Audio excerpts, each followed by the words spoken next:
Hey, welcome back to the show, and a big thank you for tuning in once again. As always, we've got a glossary waiting for you in the description. So if any word catches you off guard, it's right there. All right, let's dive in.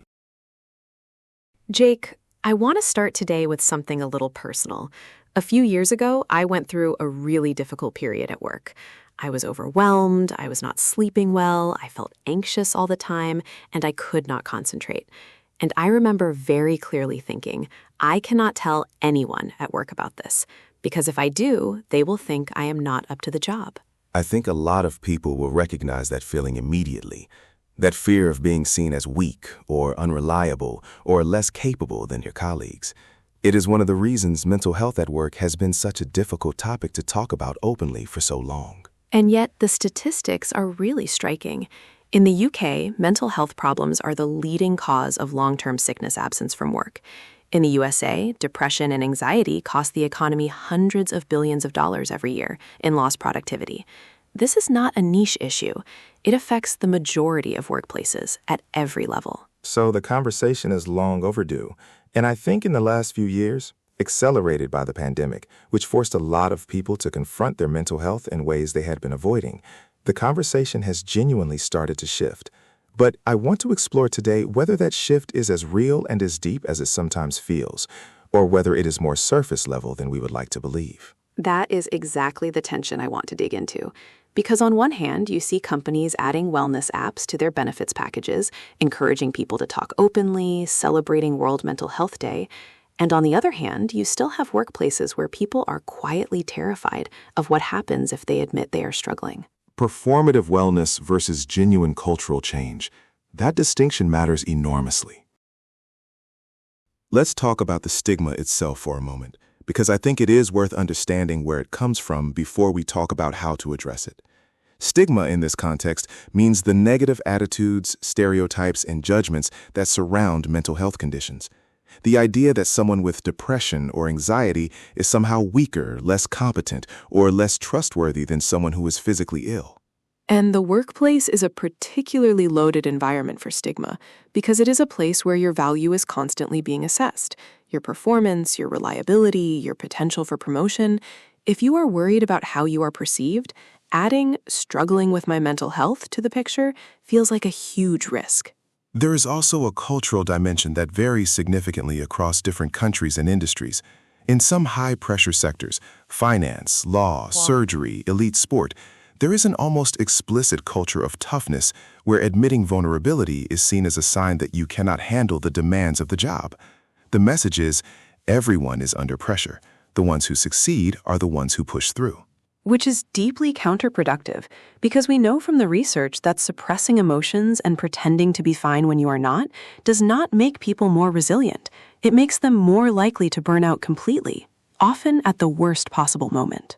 And there is a gender dimension too, which is worth naming. Men are statistically less likely to seek help for mental health problems, less likely to disclose struggles at work, and more likely to use unhealthy coping mechanisms. The stigma around male vulnerability is a specific and serious problem that the general "let's talk about mental health" message does not always reach effectively. That is a really important point.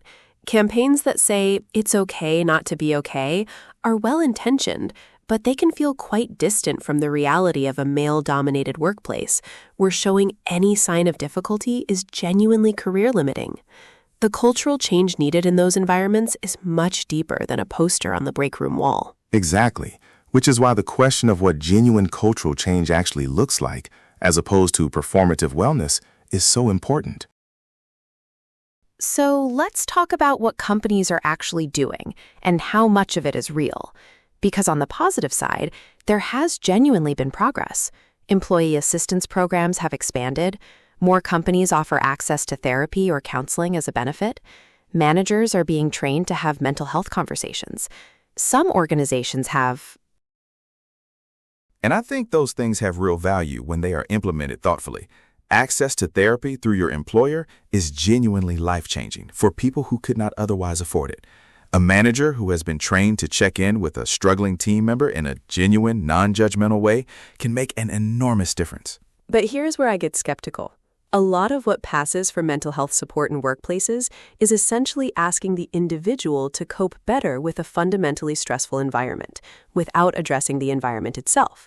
Meditation apps, resilience training, breathing exercises, all of these put the responsibility for managing stress back onto the individual worker, while the workload, the pressure, and the poor management practices that are causing the stress remain entirely untouched. The famous analogy is painting over damp.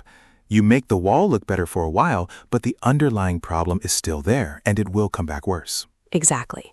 And I think the most honest measure of whether a company genuinely supports mental health is not whether they have a wellness app or a mindfulness session at lunchtime. It is whether a senior employee can say to their manager, "I am really struggling right now, and I need some support," and have that conversation be genuinely safe.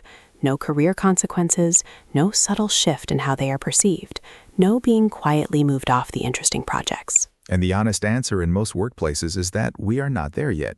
People are more likely to call in sick with a bad back than to say they are taking a day for their mental health. The language is still not quite normalized in the way we pretend it is. Which is not a reason to be cynical about the progress that has happened.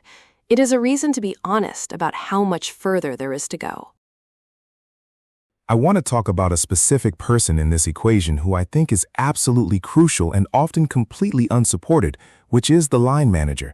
Because in most organizations, the first person an employee will encounter when something goes wrong is not HR, not a therapist, not a senior leader with a wellness agenda. It is their direct manager. That person is the front line of mental health support, whether they signed up for it or not. And the vast majority of managers have had essentially no training in how to handle those conversations.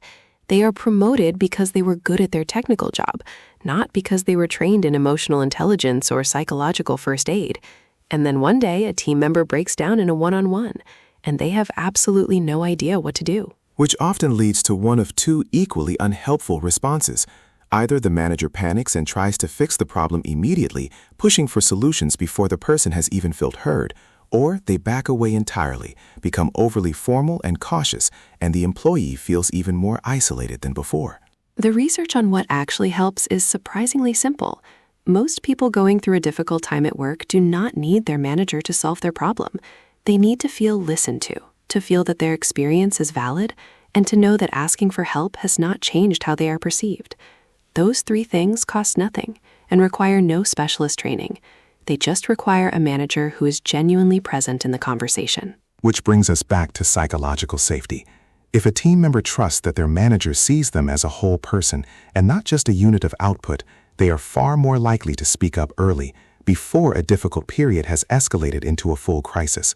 And early intervention is almost always better than late intervention, for the individual and for the organization. So if you are a manager listening to this, or if you are someone who works with managers, I think the most powerful thing you can do is ask your team members regularly and genuinely, how are you doing? Not as a formality, not as a box-ticking exercise, as a real question with time and space for an honest answer. And be prepared to hear the answer. That is the part most people forget. I want to shift towards what actually works, because I do not want to leave this in a purely critical place. What does the evidence say about the interventions that genuinely improve mental health at work? At the organizational level, the research is pretty clear. The things that make the biggest difference are reasonable workloads, genuine autonomy over how people do their work, fair treatment and recognition, psychological safety, the sense that you can speak up, make mistakes, and be honest without being punished, and having a manager who is genuinely interested in you as a person, not just as a unit of output. None of those require a wellness budget.